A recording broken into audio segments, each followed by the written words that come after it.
Ömürden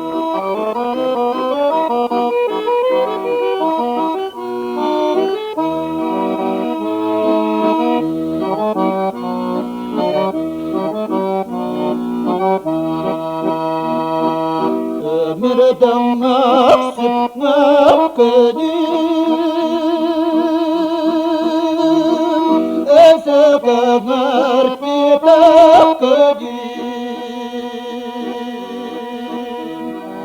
Nisili bir cürücüğümden esime düşüremedim.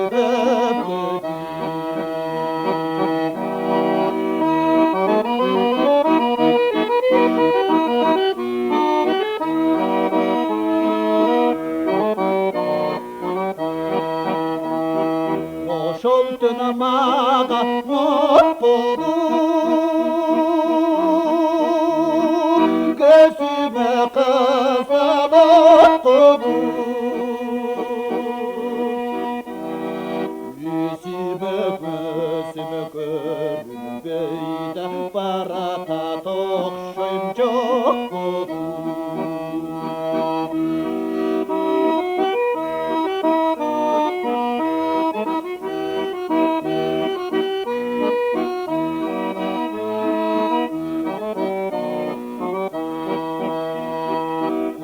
De cürüp güneşim,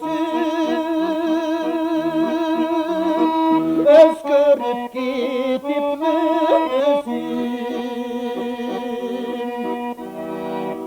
Küçüğünü büyüt uykalap da gününü oldum bilmesin.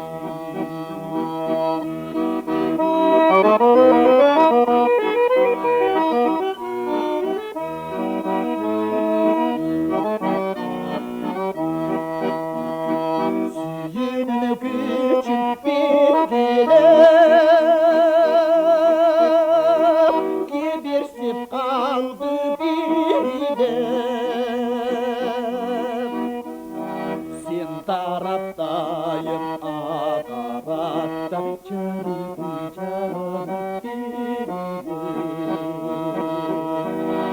Sen taraftayım tarafta çarpacağım.